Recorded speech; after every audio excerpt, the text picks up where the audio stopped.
Chairman P T آئی نے واضح کر دیا کہ بانی کا اسٹیبلشمنٹ سے مذاکرات نہ کرنے کا فیصلہ حتمی نہیں۔ واضح کر دیا کہ علی امین گنجاپور کے بیان پر معافی کی ضرورت نہیں۔ عمر ایوب نے پارلیمنٹ سے پی ٹی آئی ارکان کی گرفتاری پر جواب دہی کا مطالبہ کر دیا۔ علی محمد خان نے گرفتاریوں کا ذمہ دار وزیر اعظم کو قرار دے دیا۔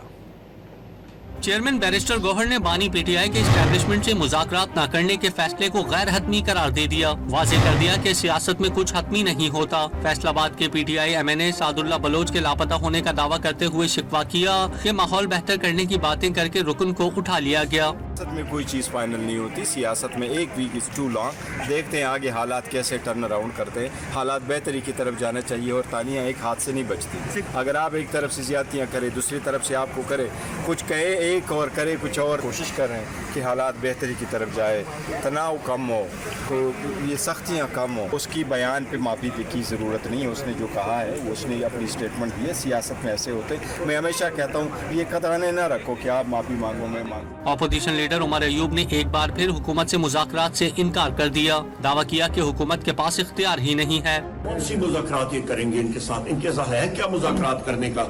ان کے گھر میں یہ گھر میں ایک کپ چائے کے لیے مذاکرات نہیں کر سکتے، مذاکرات ہمارے ساتھ کریں گے۔ انسٹیٹیوشنز کے ہیڈز، آئی ایس آئی کا ہیڈ پرائم منسٹر ہوتا ہے ٹیکنیکلی، ورنہ تو یہ چپاسی نہیں بدل سکتا کسی کا، اور دوسرا آپ کا آرمی چیف ہوتا ہے ایم آئی کا اور فیلڈ انٹیلیجنس یونٹ کا۔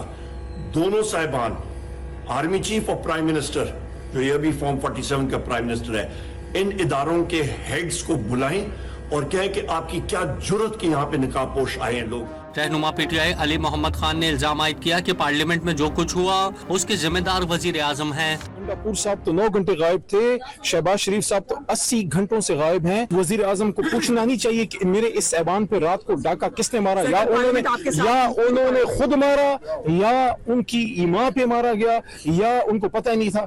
تینوں صورتوں میں وہ ذمہ دار ہیں۔ علی محمد خان نے مشورہ دیا کہ گنڈاپور کے افغانستان سے خود مذاکرات کرنے کے بیان کو چھوڑ کر ان کی آئین کی سربلندی اور ملکی خود مختاری کے مطالبوں پر توجہ دی جائے۔